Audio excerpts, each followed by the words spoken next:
What was it like growing up in care? What was it like spending your whole childhood in an orphanage? Well, follow me. I'm going to give you a tour of where I grew up and how I grew up and what it was like.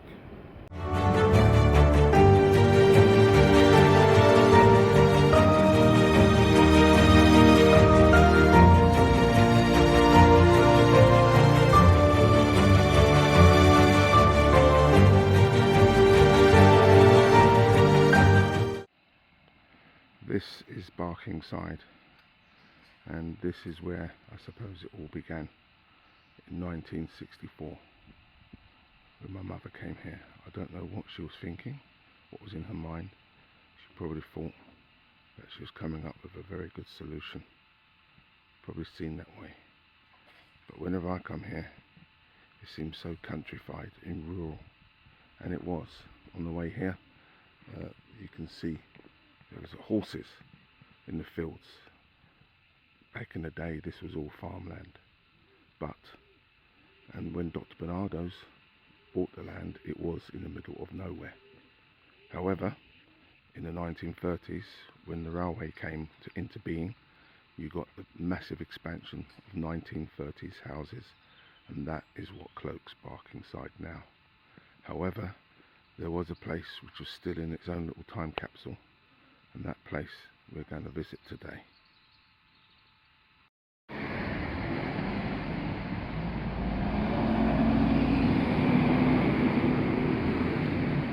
This is the village, and this is the entrance that I remember as a child living in. Whenever I used to travel Barkingside tube station, I used to always just come here. There was never this crossing here, and it was a bit of a danger road, Horns Road. That was the original. This is the original entrance. I always used to run across this road and jump over the fence.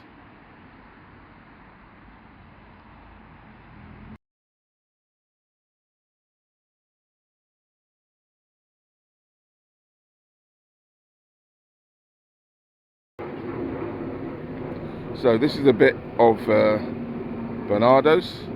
This is the back church, and there's a reason why I've come here. Is to show you something which I'd done many moons ago. We were all naughty boys back then, and this is something which I did. I think I put down there the date I was actually here, which is actually 65. And here I'd done it, just in case you didn't get it the first time, I actually done it twice. Yeah, lots of people used to write their names on here, and they would put in the names of the cottages which they were in.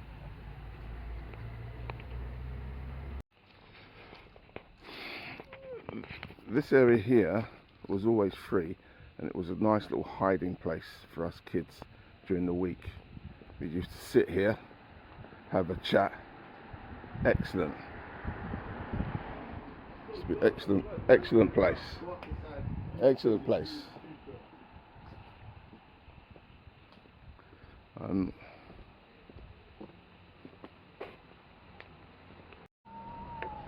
This used to be the head caretaker's cottage. All the buildings here used to be cottages. David Rowell, who was also known Lightbulb, used to live here. He was called Lightbulb because he was the electrician, and he had a bald head, a bit like Bobby Charlton. He later went on to be a gardener. I remember when he was an apprentice, he became head gardener. This is the entrance. Here is the original head office of Barnardo's. Yeah, what you see here is a cottage, but they turned this cottage into a head office. These, what you see here, are typical of the type of places or cottages that we lived in.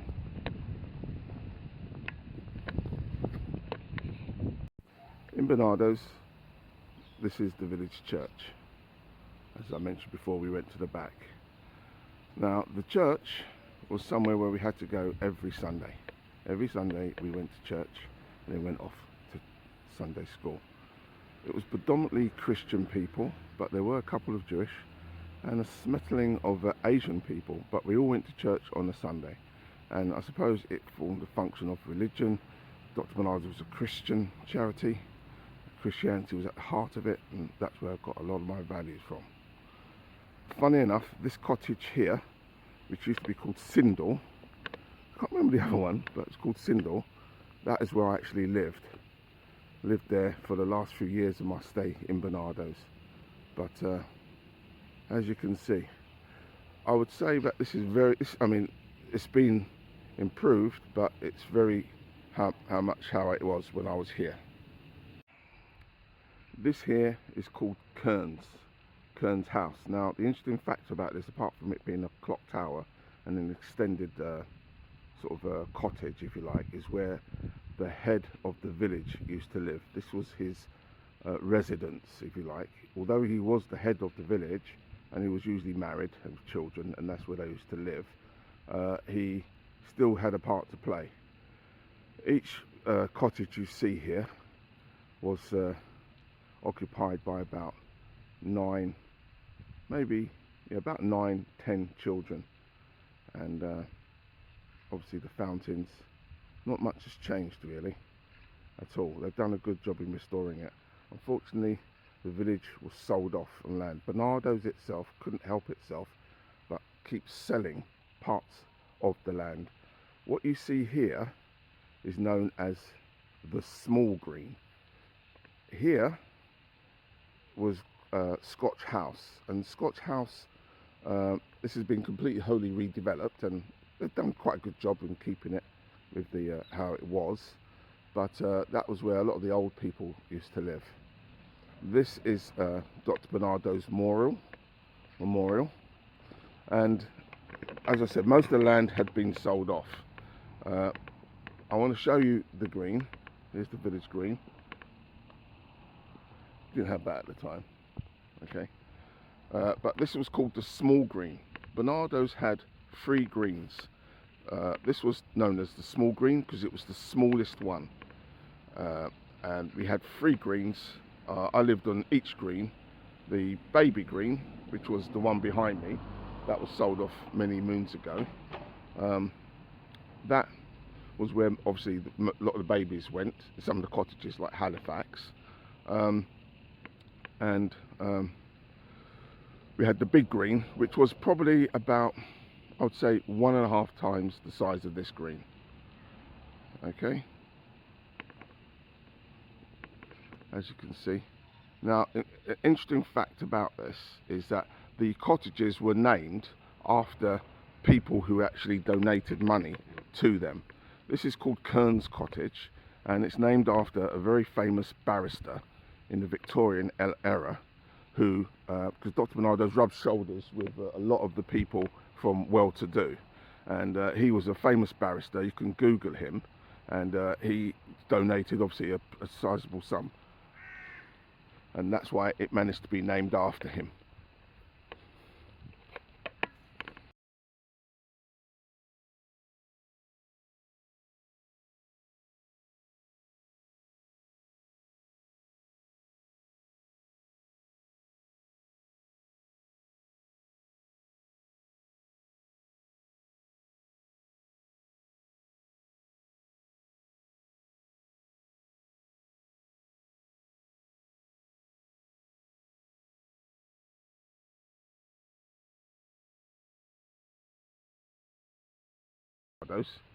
Over there is the conker tree.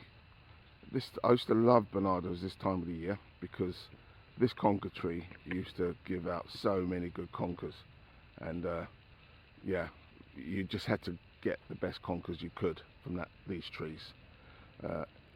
There, where you see those benches, around this time of year, November, we'd have the bonfire. Now that bonfire, anything what wasn't screwed down would go on that bonfire. The bonfire would be, I would say, about 30 feet high, and the gardeners would be tasked to actually build it, but the kids would make their contribution illegally. anything of wood, what we think would burn, would go on that bonfire. And they'd do that bonfire 5th November, be a great ceremony. Everyone would come round it, have a look at it, even put potatoes in the fire, but they were way too hot to try and collect. And it was a good time, very good time. The fountain here is a bit of a new addition, but it's good, as you can see. Now, as I said, the houses had uncles and aunts with satellite staff helping, who were also called uncles or aunts. We would have daily ladies who would clean our rooms, our bedrooms on a daily basis, and also the cottages themselves. And we had a cook. Yeah, a cook would do all the meals. Well, she'll do breakfast, dinner or lunch, or dinner, tea. Yeah, and each meal, or breakfast, dinner, and lunch or tea, we would have grace. We'd have serviettes, and with the serviettes we would say grace. One of us would be nominated to say grace, and that's how we run. As I said, it was mainly on Christian values and also middle class values. There were some cottages where you had to go and do reading classes or play the piano if you were interested in an instrument. The thing about Barnardo's was that they wouldn't help you, they wouldn't encourage you to do anything. It all had to come from you. If you had an interest in something, they would back you to the hilt. And they had the connections to do so, but it had to come from you. I wanted to join the army. They sent me to army cadets. They paid for every single camp I ever went on, and helped me get in the army. I had a friend of mine who was interested in animals, and in the backyards, because each cottage had a yard, he had chickens, pheasants, rabbits, ferrets, hens. He got a bit out of control in the end, and they actually hooked him up with a farmer to go and spend his weekends there. So I would say that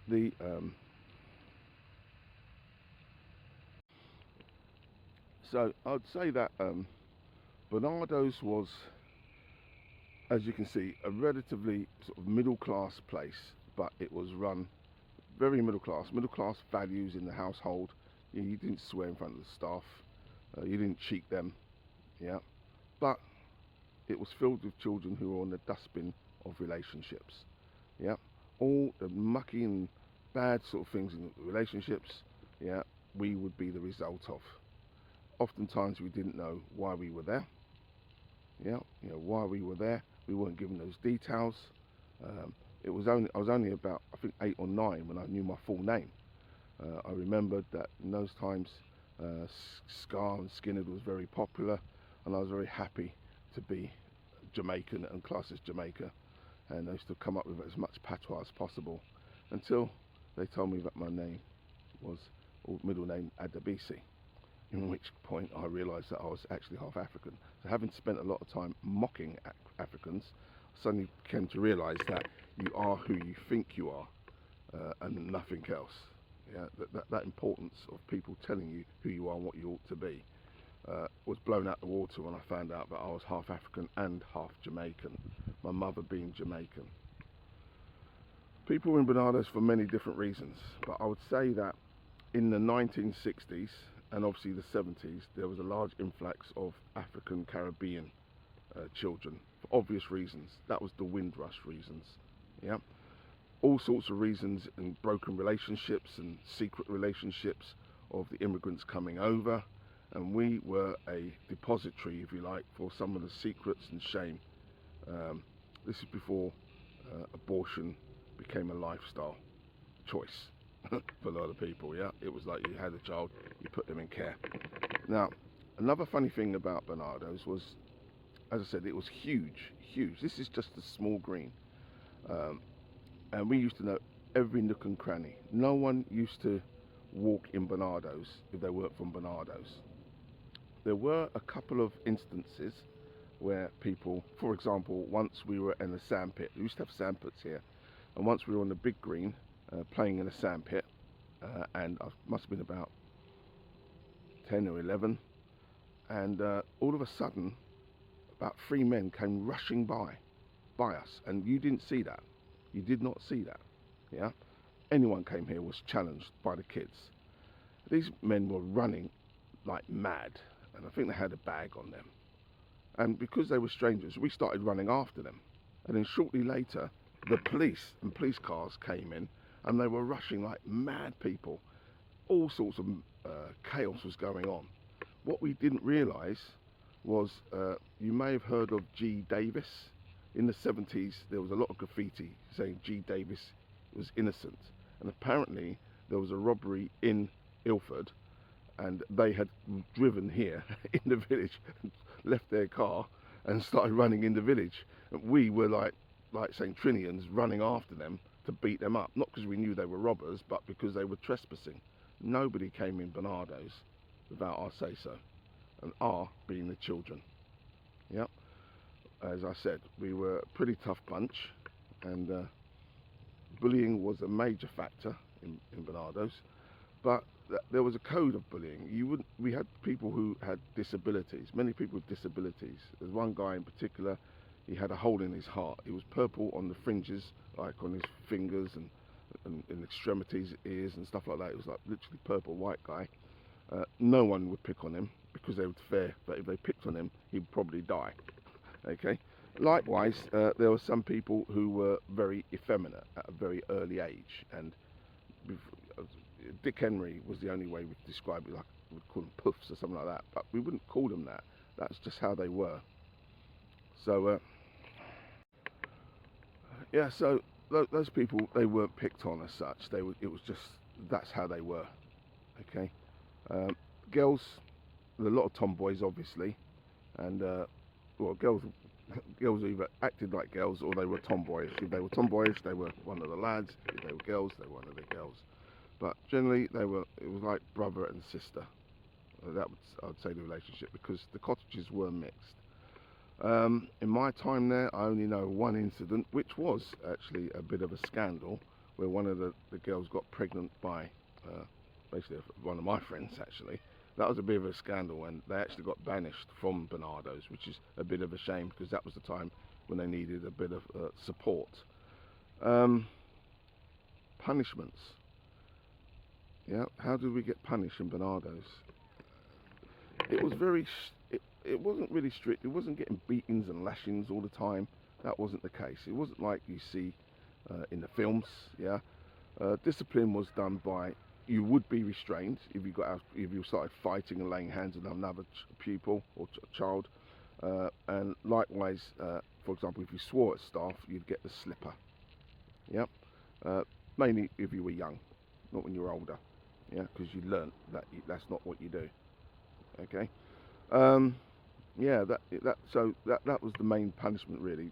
Early bedtimes are very strict, so they really put in boundaries. I want to talk about race now. So, you know, black, white, Asian, it wasn't really a thing in Barnardo's. Yeah, the nearest it was a thing was because it was fashion. Yeah, it was fashion. Reggae became big, so if you were black, that was a plus.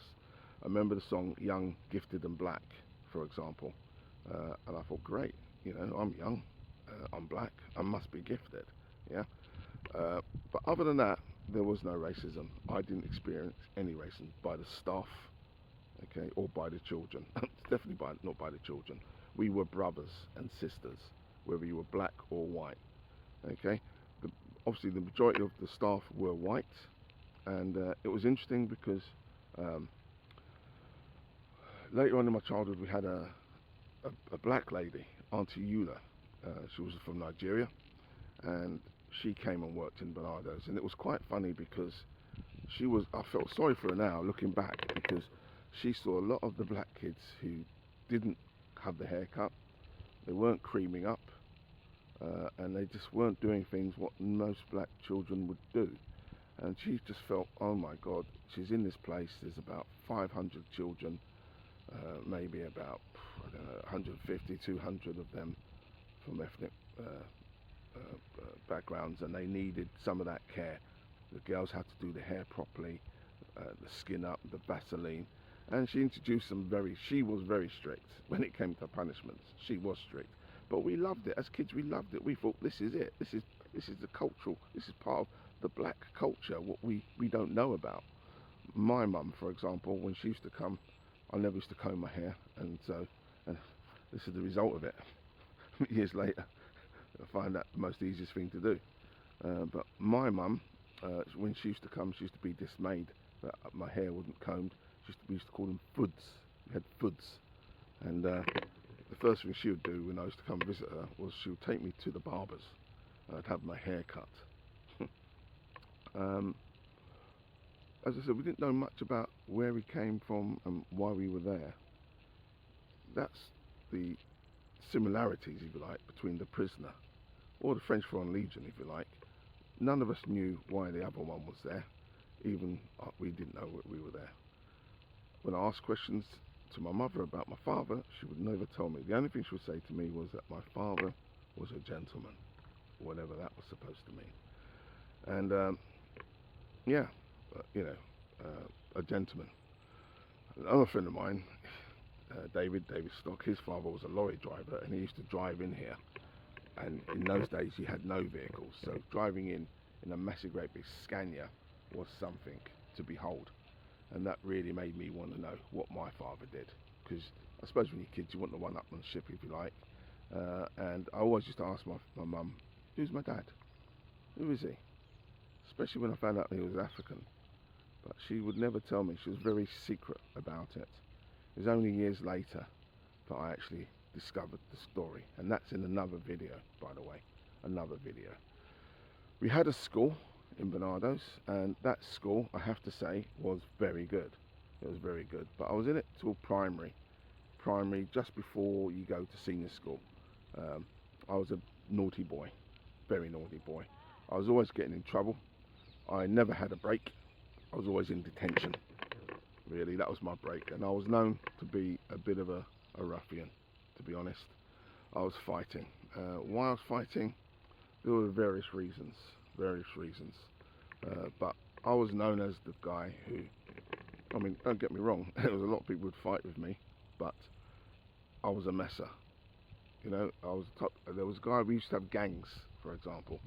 One of the gangs was called the Hum Gang, which I was a part of, headed by Desmond Dillingham. We had a number of brothers and a sister. We were a small gang, and we used to hang out one of those cottages there at the end, actually, near Kearns. And every Saturday we'd pay our subs, sixpence, part of our pocket money, and we'd fight with a rival gang, headed by a guy called Trevor Daniels. In his gang, there was about 15 or so. In our gang, there was only about 5 or 6 of us. And we used to fight every Saturday morning, to be honest, after Saturday morning TV. And I remember a time when I was walking in the alleyway back from school, and Trevor Daniels was all with his friends. There was about 4 of them, and he said, look, it's him, it's Peter. I bet you wouldn't hit me. I bet you wouldn't hit me right there. Hey, go on, do it. Go on, right there. He said, in front of all his friends. And I was looking at him. He's gone, hit me right there. And in those days, I had no filter. I had no idea of consequences. And I just thought, why would someone invite me to punch them on the chin like that? So I just done a massive, great big slug and punched him straight on the chin. Needless to say, all his other friends filled me in and beat me up. But that's the way it was. Funny enough, come Monday, we'd all go to the same school. And we'd end up sometimes, a lot of times, fighting in the playgrounds. Yeah. But as we got older, we sort of learned to sort of mix, and there was less animosity between us as we got into our teenage years. What's to say? What? Let me put on pause. Barnardo's done a good thing later on in the later years. I mean, apart from selling the land we didn't like, you know, we felt ourselves being claustrophobic. I mean, it sounds crazy, I know. This is the smallest green out of Barnardo's. As I said, we even had a swimming pool. but they were selling off the land, and not only were they selling off the land, they were selling it to the council. Yeah, and they used to build in the day, and we used to go at night and knock it down as a form of protest. I think we delayed that development by at least 6 months. We were always knocking whatever they built, we would knock it down all the time. Yeah, all the time. That's just the way it was. But one thing what Barnardo's did, which I thought was very good, and that was that they closed down the school. When they closed down the school, they made us, and they even closed the church. And we had to go outside of the village because it was very self-contained to go to church on a Sunday. That was also an awkward thing because Sunday we had to sometimes go and have tea with the vicar, which we hated because we had to be on absolutely best behaviour. It's a bit like Just William, to be honest. You had to be on your best behaviour when you're at the vicar's house. But the good thing was that we went to the local schools. We were all farmed off into different schools. I didn't go to the school I wanted to because that school had a bit of a reputation, and they figured that if I went there, it's just going to go really bad. But we all went to different schools, so we were known in the neighbourhood, in the area. And being known went one of two ways. It was either stay away from those Barnardo kids because they are trouble, or we were very good allies. It was, if you picked on one Barnardo boy or girl, you had just invited a whole army of us. But fighting in Barnardo's as a child, going back to what it was like, how tough it was, it all depended on whether or not you had brothers or sisters. Now, when I was in Barnardo's, I was on my own. Yeah, I was just simply on my own, and I was like an only child. But at the same time, I wasn't on my own because I had, boys and girls all in the cottages, and that was cool. But if you had a fight, you couldn't turn around and say, I'm going to get so-and-so, my brother, on you, or I'm going to get my dad onto you. It was no, you had to deal with it yourself. Yeah, you were under attack. You had to fend for yourself. Okay, you didn't have that luxury, if you like, in those days. That wasn't there. Yeah. So coming near towards the end, we're talking about the late 70s, early 80s, or mid 70s, I'd say.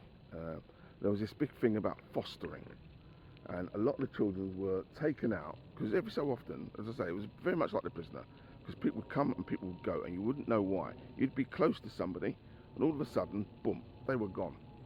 Someone else was in their room, and there was no explanation why. It wasn't like, little Johnny or Jenny is leaving today, say goodbye. They were gone. Okay, so they started trying to foster children out of Barnardo's because that was the new great thinking, fostering.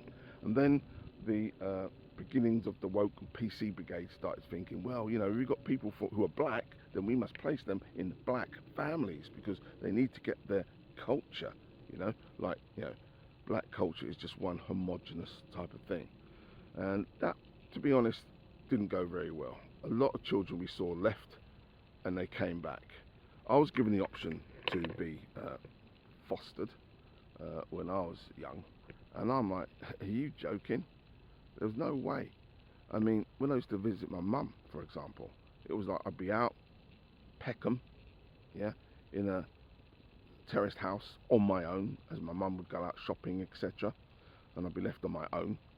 I felt lonely because here, every cottage here behind me had about 8, 9 or 10 children in it, and I could go on any cottage here. I never used to knock on doors. We just walked straight in, say hello to our friends. Best friends weren't only in the cottage which you're in, they would be your neighbours or cottage across the road, etc. So it was really, really nice. And you were never really alone as such, and that was one of the beauties I found about being in Barnardo's. The other thing I would say is that being with so many children and having a rotational staff, because when I was in Barnardo's, I was in a total of about 8 different cottages whilst I was there, with about 6 different sets of house parents and, of course, children. Yeah. So you get to see people and you get to see characters very, very quickly, and you get to read the room very, very quickly. And that was something which I took with me in life in general, to be honest. I when I was at school, I wasn't really interested in education. I didn't know what it was, to be quite frank. Didn't know the point of it. Just saw it as consuming my time. It would be better off if I was playing football or doing some adventure around the village. But I was quite disruptive. However, I realised that I wanted to join the army and I wanted to fight. I thought it would be a great idea to be fighting, to kill people, literally to kill people. But as they said, 007 have a license to do it. That was my original idea and plan. So I started behaving myself at school to get that education so I could go into the army. A few of us went into the army. It wasn't the natural choice, to be honest. A few. One of the guys who was in the same cottage as me, he went in, he joined Free Para, and he fought in the Falklands. His brother, who was such a bit of a bad boy, he didn't get in the army because he was too violent for it. I remember being a recruitment officer at the time when he was there, when he got the result that they weren't going to take him on.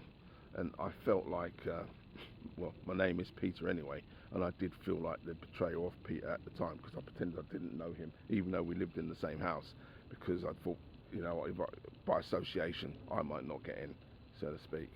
But the question of, you know, what happens when you've been in care? I was in care from the age of 1 to 16, and so were many other children who hopefully you have interviews with.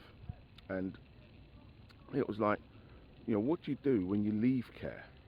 You know, when I left care, the way it worked was that they gave you £100, which I suppose probably about £500 in today's money, and you got a flat. They had some deal with a local authority, so you got a flat, and that £500 you had to furnish it by everything you need and required, and that was it. You're on your own. You're out on your own. Good luck. Bye bye. Now, what I noticed was, well, what I have noticed, not at the time, was a lot of the a lot of the white guys, they went down. I suppose they just fitted in with the surrounding environment, and so they tended to be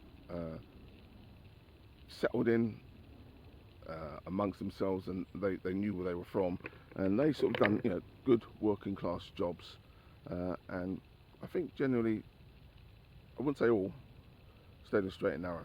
It was tough for a lot of us, black or white, but I think for the black children it was slightly different. It was different because we were brought up with very middle class values, and no knowledge really of anything to do with Jamaica or Africa or different tribes and stuff like that. We were just who we were. Yeah. I'll give it a slight aside. And so when we came out of Barnardo's, it was a question. You know, it was like if you spoke with other black people, they just didn't understand who you were. If you spoke with white people, they didn't understand who you were. Simply because you didn't feel, you know, I could be in a room with, I don't know, 50, 60, 100 white people. I wouldn't really notice. I wouldn't notice that I would be the only black person in the room. Simply because of how I grew up. How I grew up didn't make me feel uneasy or anything like that. And likewise, if I was in a room full of black people, no difference whatsoever. That was I think that was one of the marvels about being in Barnardo's. As I said to you before, like gender issues and stuff like that, it didn't really exist as such. It was down to fighting, and there were some really tough women, tough girls out there. You know, there were some girls who, if someone picked on me, I'd say, I'm gonna get Marine. And I'm not talking about Royal Marine, I'm talking about Marine, the girl. And she was good backup, yeah. There were quite a few others, yeah. So that element didn't, you know, we didn't look at women as being weak or fluffy. You know, there were women who were very feminine and stuff like that, and, you know, hats off to them. But likewise with you know, the boys, you know, we all got on pretty well indeed. But leaving Barnardo's, that was the challenge. Now, if you look at the stats on people who are come out of care, it's quite sad because the high unemployment, high mental issues, yeah, mental institutions. Suicide rates are through the roof, very high indeed, and of course, crime. Yeah, crime is also quite big and is an issue. Um, Especially, I think, within the black community, because it's difficult being black in the UK anyway, and then having these various other issues. For me, my background in Barnardo's, it was completely normal.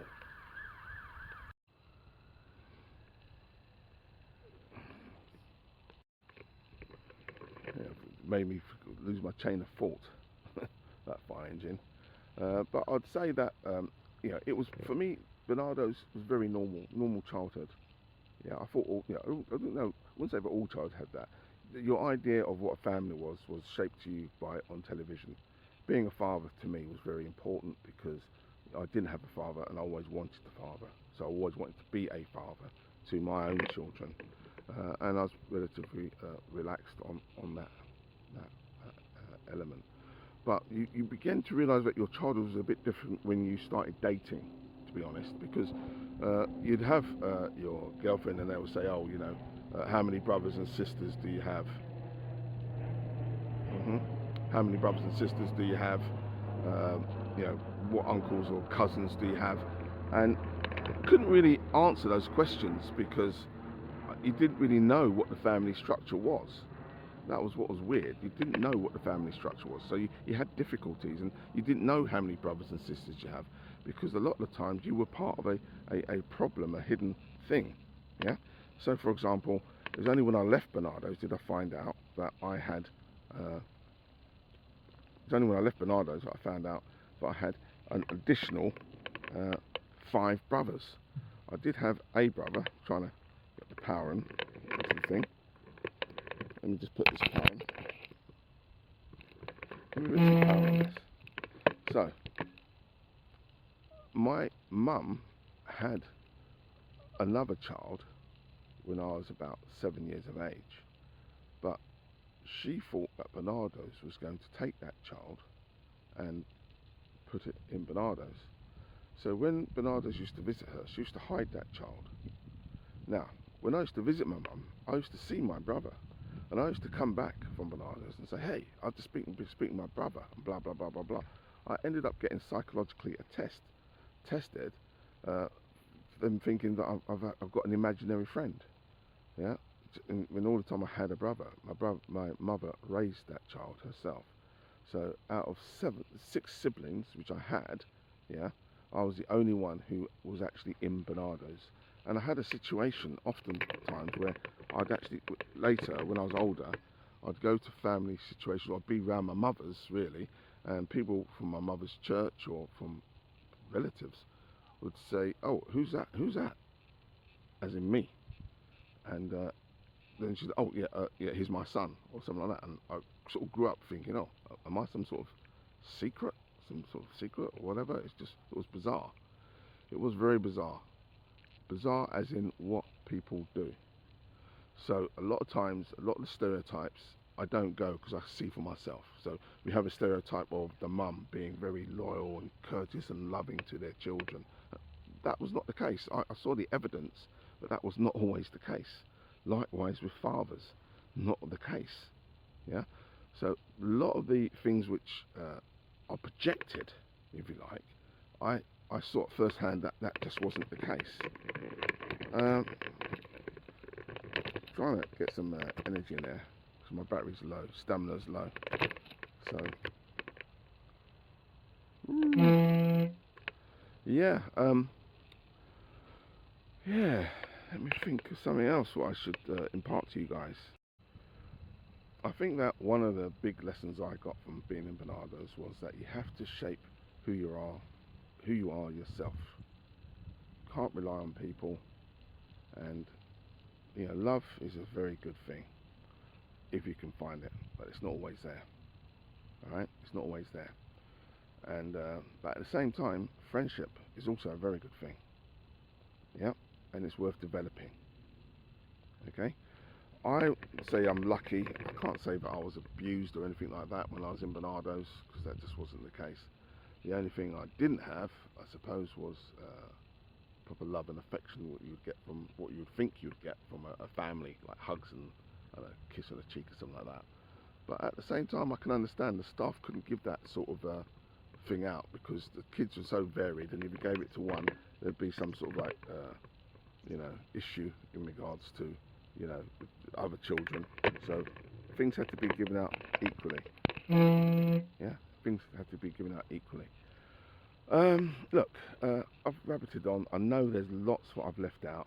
I just wanted to get this down really, because you don't really see much of it. Yeah, children's homes generally. I mean, I'm in touch with a lot of guys and girls from that children's home. I'm in my 60s. Yeah, they are brothers and sisters to me. They are more brothers and sisters than the actual brothers and sisters I actually have, and likewise vice versa. Yeah, if you've got any questions about it or in care, then by all means put them in the comment section. But I would say, one thing I will say is that I think that with Barnardo's, they shouldn't have shut it down and farmed people off on foster cares. They didn't need to do that. What they should have done, in my opinion, was to ramp it up. They should have made it like a private school system and invested in education and in that school. Close the schools down, that was good, that got us out to other schools, but they could have made that a really good school to high quality standard, and have a situation where the ethos wasn't about how strong and how tough you are, but how well you were doing academically. Now that in and of itself would save a lot more money than what the government's doing at the moment, wasting it. We had at one point the council, when we sold some of the land off, they were in cottages like ours. And the difference between the way the council treated those children and us in Barnardo's was as different as night and day. It was terrible. The children in the council were just simply commodities. Yeah, they had staff members, and they were known as staff members. There was no affection, or when I mean affection, like care or concern about the children. The staff just wanted to knock off when they knocked off, or clock off, whatever. They wouldn't get out on the green. We used to get out on the green, play football with all the staff, match of the day, for example, yeah, or cricket or tennis. Yeah, staff would get involved a lot of the time. A lot of the time they would get involved. We've done many trips abroad, camping trips. These were all regular stuff. Even going into the city of London, livery companies being feted by Father Christmas. It was nice. Children's home was nice. It's not like how you hear about it. Yeah, and I suppose that's one of the reasons why a lot of people who are from Barnardo's don't like talking about it, because you know what it's like. You get people who don't know diddly squit, yeah, but they want to tell you what your experience is, even though they have no experience. I had that when I was in the army. You have to sit there and listen to people telling you about what it's like in the army, even though they've never spent a day in it. Yeah, and so a lot of times you don't hear the stories of people, and the only stories you do hear are the hard, the bad ones, the really horrible ones. And there are some good stories out there. The staff here were really good. They were very dedicated. Before I close, I'll give you an example of the dedication of the staff, and that was during the war. A bomb hit one of the cottages, and one of the staff members rushed in, or one of the aunties rushed in and saved the children in that cottage, which was burning.